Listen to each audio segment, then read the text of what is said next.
آپ پہلے بھی دے چکی ہوں کہ میں وہ غلطیاں دیکھیں، دو قسم کے انسان ہوتے ہیں جو دوسروں سے نہیں سیکھتے، نقصان اٹھا کے سیکھتے ہیں۔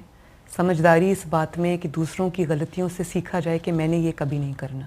ایک بائی نیچر میں منتقم مزاج نہیں ہوں۔ ظاہر ہے میرے خلاف جب اور کوئی بات میرے اپوننٹس کو نہیں ملتی، میرے ناقدوں کو نہیں ملتی، میرے کرٹکس کو نہیں ملتی، تو وہ یا تو میرے کپڑوں پہ یا میرے چہرے پہ یا میری اپیرنس پہ یا پھر وہ خیالی جو ایک وہ ہوتا ہے کہ منتقم مزاج ہیں، یہ کرتی ہیں وہ کرتی ہیں۔ میرا آج تک کوئی بھی ایکشن آپ کو اس بات کی جو اٹ بیئرز وٹنس کہ میں منتقم مزاج انسان نہیں ہوں۔ میں یہ ضرور سمجھتی ہوں کہ جنہوں نے اس ملک کے آئین کے ساتھ، قانون کے ساتھ زیادتی کی ہے، اس کو اپنے گھر کی باندی بنا کے رکھا ہے، ان کا احتساب ضرور ہونا چاہیے۔ لیکن میرا وہ احتساب کیسے ہوتا ہے اس سے میرا کوئی لینا دینا نہیں ہے۔ میں اس وقت ضرور یہ دیکھ رہی ہوں کہ وہ لوگ آج عبرت کا نشان ہیں، وہ ایک دوسرے پہ کیچڑ اچھال رہے ہیں، وہ ایک دوسرے کے گریبان پھاڑ رہے ہیں، وہ ایک دوسرے کے راز کھول رہے ہیں، میں یہ سب دیکھ رہی ہوں۔ لیکن یہ جو اعظم سعودی کے ساتھ ہوا، جو شہباز گل کے ساتھ ہوا، جو عمران خان بزرگ اور بیمار زخمی شخص کو گرفتار کرنے کی کوششیں ہو رہی ہے، تو یہ اس بات کی علامت نہیں ہے کہ آپ نے عبرت نہیں پکڑی اور آپ لوگ اسی طرح انتقام لینا چاہتے ہیں؟ سب سے پہلی بات تو یہ کہ اس میں سے کچھ بھی میرا نہیں خیال کہ انتقام ہے۔ میں نے کوئی میری ایسی ٹویٹ یا میرا کوئی بیان جو آپ کو لگا ہو کہ ان کی گرفتاری پہ جو بھی آپ نے نام لیے میں نے کوئی خوشی کا اظہار کیا ہو یا شادیانے بجائے ہوں۔ وہ کہتے ہیں کہ جب آپ کا دشمن بھی زمین پہ گرا ہو نا تو اس کو تکلیف نہیں پہنچاتے۔ میری ٹریننگ اس طرح سے ہوئی ہے، میری اپ برنگنگ اس طرح سے ہوئی ہے، اور جو غلطیاں یہ کر کے اور اپنے اوپر یہ جو جس قسم کی عبرت کا نشان یہ بنے ہیں، میں نہیں بننا چاہتی۔ ہاؤ ایور اگر آپ باہر نکل کے، کیونکہ ان کو عادت تھی، ان سب جو نام آپ نے لیے ان کو عادت تھی کہ صرف اور صرف الزام لگانے کی، صرف اور صرف مذاق اڑانے کی، صرف اور صرف دھمکیاں دینے کی، کیونکہ وہ اسٹیبلشمنٹ کے کندھوں پہ سوار تھے 2018 سے لے کر 2022 تک کے اوائل تک۔ تو ان کو وہی عادت تھی، ان کو لگتا تھا کہ یہ پاور اب کہیں جائے گی نہیں، تو اسی زوم میں، اسی تکبر میں انہوں نے وہ جو دھمکیاں دیں، کھڑے ہو کر گالیاں نکالی، تو اس کا پھر لا کو اپنا کورس لینا پڑتا ہے۔ یہ نہیں ہو سکتا کہ آپ دھمکیاں دیں، آپ لوگوں کو لائف تھریٹس دیں، ان کی فیملیز کو آپ لائف تھریٹس دیں، آپ ان کو کہیں ہم چھوڑیں گے نہیں، ہم مار دیں گے، مٹا دیں گے۔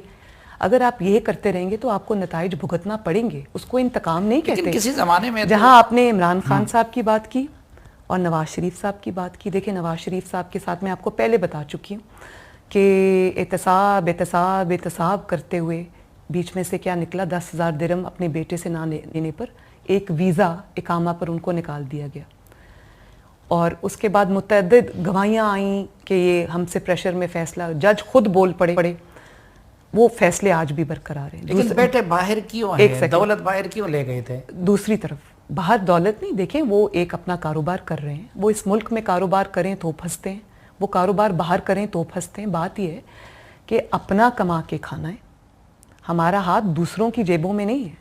میرے پاس کوئی وہ طریقہ نہیں ہے کہ میں لوگ میرے کچن کا خرچہ چلائیں، یا لوگ میری گاڑیوں میں پیٹرول ڈلوائیں، یا لوگ میرا زمان پاک کا گھر بنوا دیں، یا کوئی مجھے پیسے دے اور میں بلٹ پروف دیواریں کھڑی کر دوں۔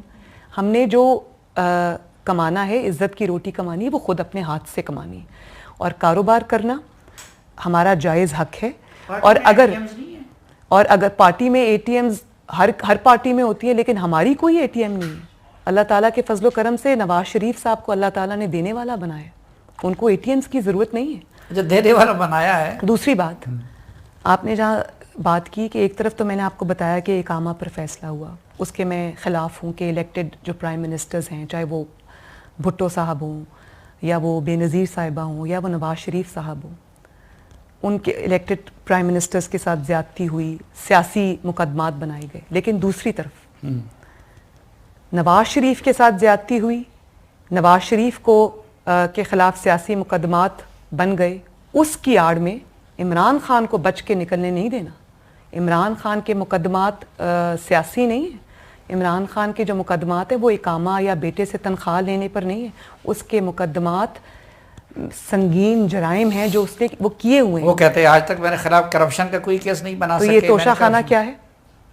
مطلب آپ جو انسان ایک گھڑی نہیں چھوڑتا, جس کی بیوی اس بات کا حساب رکھتی ہے کہ کون سا توشہ خانہ کا گفٹ گھر میں آ گیا ہے, کس نے تصویریں لے لی ہیں اور کتنے کا بکے گا, اور پھر آپ اس جو پیسہ گھڑی بیچ کے یا زیورات بیچ کے یا جو دوسرے ممالک نے آپ کو ہیرے جواہرات کے تحائف دیے ہوئے ہیں وہ آپ جہاز میں رکھ کے لا رہے ہیں, منی لانڈرنگ کر رہے ہیں کیونکہ آپ کو وہ ڈکلیئر نہ کرنا پڑے.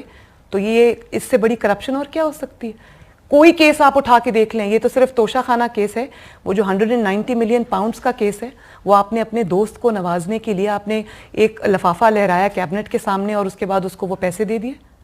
اچھا توشہ خانہ. تیسری بات, فورن فنڈنگ پہ آ جائیں. آج تک آپ حساب نہیں دے سکے کہ فورن فنڈنگ میں پیسہ آپ کے پاس کہاں سے آیا. جعلی کرکٹ میچ کرائے, جعلی کرکٹ کلبز بنائے اور اس کے سلسلے میں آپ نے اس طرح سے پیسہ اکٹھا